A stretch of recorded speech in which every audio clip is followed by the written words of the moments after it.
We are back with 10 years after. It's Rick Lee. And, before we leave for the end for the show here, let's quickly talk about the Woodstock appearance, because those songs and that moment was such a great place and time. And you just told me that off the air that those are going to be re-released or released soon. Explain. Yeah, well, for years, of course, "I'm Going Home" has been the only track Correct. that came out, and Alvin actually said, and I totally agree with him. He said, "Oh, I wonder how things would have been if they'd have done I Can't Keep From Crying Sometimes, or if they'd used Spoonful, or one of the others." So anyway, it seems, well, I knew about it a while ago when the catalogue was with EMI.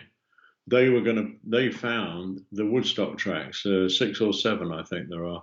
There are about 2, 3 false starts on "Good Morning Little Schoolgirl" because the guitars wouldn't stay in tune. But we've left those on the album that's going to come out, just for posterity, and for the real collectors.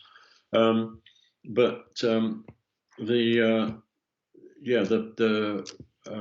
blah blah blah. Yes, EMI were going to do it, as I said. Sorry.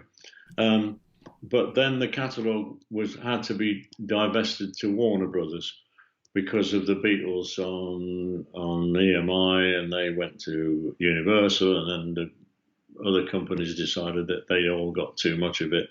It had to be split up. So Warner's got it, but Warner's didn't do anything with it. Basically, they just sat and collected money and didn't really promote the back catalogue. But the back catalogue then went full circle to Chrysalis again, and another Chrysalis label was set up, which was our original label. And they got these tracks from Woodstock. They had to negotiate all sorts of silly overrides and stuff with Warner's, but anyway, they got it done. And I believe they're coming out June or July. It's going to be, I think it's just called 10 Years After's Woodstock album, or something like that. I don't have a title really yet. But apparently the American company as well are going to put out a red vinyl, a special red vinyl collector's edition. So that'll be fun. And then later in the year, in October, it's actually the 50th anniversary of the Space in Time album, which was where "I'd Love to Change the World" came from. So how do you celebrate the 50th anniversary? And by the way, my wife was born in 1971, which means, well, anyway, I've got 2 50th anniversaries to be prepared for this year. Well, that's right. So you know what the present's going to be, don't you? It's going to be the deluxe edition or the Woodstock, or both. Or both, and also the From Headstock to Woodstock book. Headstock to Woodstock book, yes, of course, but of course we're gonna have to get the book, the signed edition. But is there going to be a Space and Time deluxe edition? Are you remastering it? And I'm not sure what they're doing. That's out of our hands. The back catalogue is with Chrysalis, but they're very good. They involve us in whatever they're doing and ask for our opinions. And Alvin's daughter Yasmin is also very involved, and she and I often talk about what's happening with the products and stuff.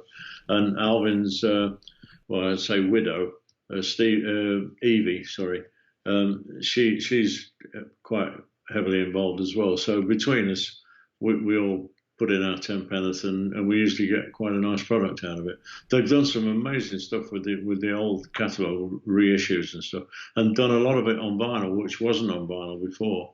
I mean, Space and Time is on vinyl. They put that out about a year ago. And what's the other one? Crikey. About Time. I think that's on vinyl as well. That wasn't before. Well, it's about time that it's on vinyl. But just real quick on the 50th anniversary, since we're on Space and Time, I should say. It is considered by many to be sort of the crown jewel in your discography. I would agree with that, except one addendum to that. I think Live at the Fillmore East as well is I think that's the band at its absolute best live. I really do. The interplay between, I'm being big-headed here. Yeah. The interplay between Alvin and me on that. I was, when I first heard it, I was just gobsmacked with it. I found that line in the vaults at EMI. Yeah. It was recorded in 1970, and it was due to come out. We thought then, but of course we were plugging the Cricklewood Green album right up to Woodstock. That was what we were actually on tour doing. Right. So and then the Live at the Fillmore East got lost. It just got put on one side, and nobody remembered it was there. How live is the live album when it gets released? Do you re-record parts, or is it the live album? What the Live at the Fillmore East?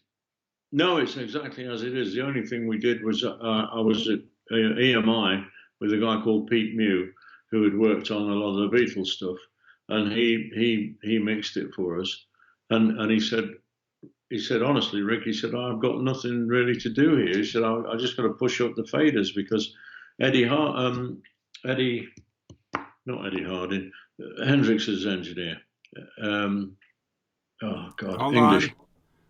Yes, my name. Oh, God, I'm forgetting his name too. Hold on, I'm gonna do a quick check. Not Mitch Mitchell. That's the drummer.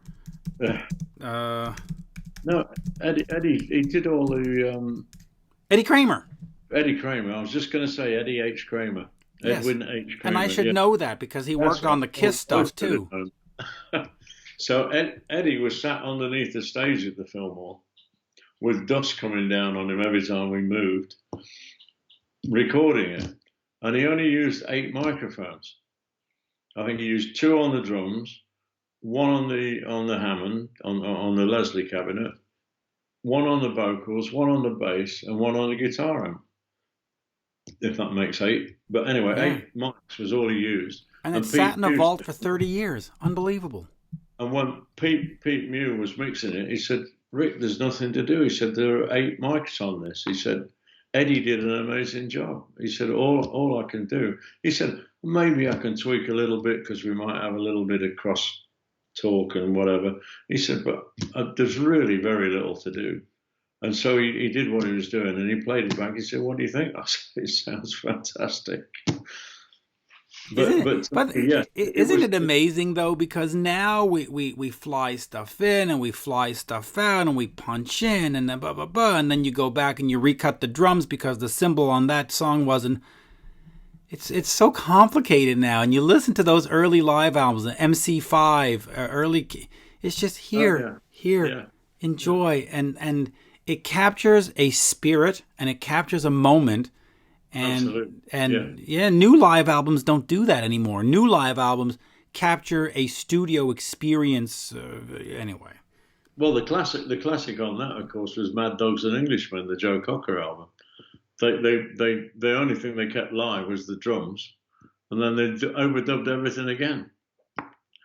Well, sort of sounds like anyway. It sounds like a lot of live albums, and in fact, there's a couple I know where they've recorded in a studio and then they just put crowd swell and they that's an old trick doing that. Yeah, absolutely. Yeah, well, that sucks. Anyway, thank you, sir. Always a pleasure, and let's do this again soon. And please, like we said in the first part, come over to Montreal, come over to Canada, enjoy and keep making new music. We'll try. We'll keep going as long as we can. I mean, I'm 75 now, but I'll keep at it. But I love. He made it to 84 and was still gigging. So, right, Chuck Berry.